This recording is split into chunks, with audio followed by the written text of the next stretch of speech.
गांव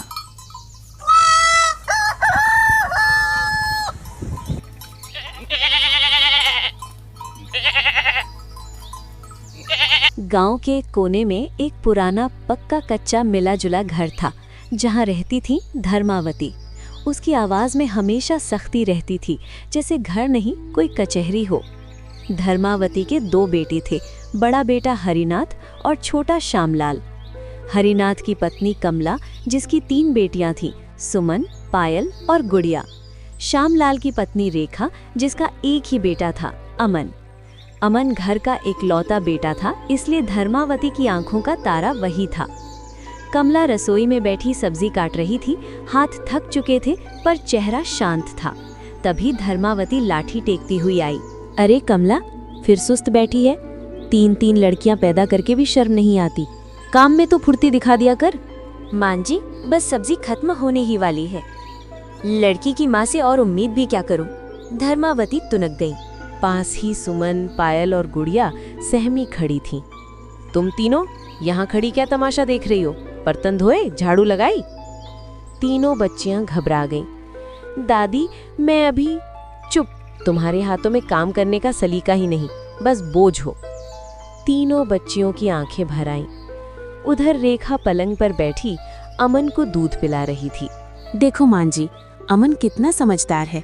बेटा हो तो ऐसा। हाँ, यही तो घर का दीपक है। कमला चुपचाप सब सुनती रही। एक दोपहर धर्मावती को अचानक चक्कर आया, हाथ पैर सुन्न होने लगे। उसने आवाज दी, रेखा, पानी। रेखा ने करवट बदली। अभी आराम कर रही हूँ मां जी। अमन, बेटा। अमन मोबाइल में खेल रहा था। दादी, अभी नहीं, गेम खत्म हो जाए। धर्मावती की आंखें भर आईं। तभी आंगन से तीनों बच्चियां दौड़कर आईं। दादी। सुमन ने सिर थाम लिया। पायल पानी ले आई। गुड़िया पंखा झलने लगी। आप ठीक हैं? डर लग रहा था हमें। मैं तो तुम्हें हमेशा डांटती थी, फिर भी। दादी, आप हमारी हो, दर्द देखकर कोई चुप रह सकता है क्या? उस दिन धर्मावती की आंखों से पहली बार घमंड बह निकला। शाम को कमला आई तो धर्मावती ने उसका हाथ पकड़ लिया। बहू, मैंने तुझे बहुत दुख दिए। कमला की आंखें भर आई। छोड़िए माँ जी।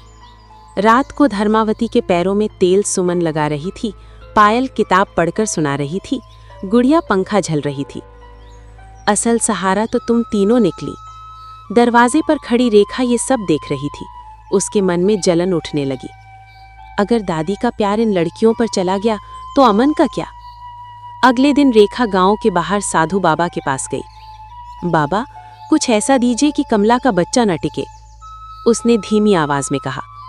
बाबा ने डांट दिया, जलन इंसान को अंधा कर देती है बेटे। जो सोच तू कर रही है वही तेरे अपने बेटे को जला देगी। नहीं, मैं ऐसा नहीं करूंगी। घर लौटते ही देखा अमन बुखार में तप रहा था। ये मेरी सोच का असर है क्या? धर्मावती ने उसका हाथ पकड़ा। अब भी समय है, बेटा बेटी में फर्क मत कर।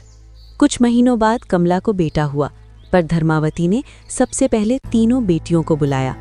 ये तुम्हारा भाई है, इसकी रक्षा करोगी? हम तो पहले से ही घर की रखवाली कर रही हैं दादी। लड़कियां बोझ नहीं होती।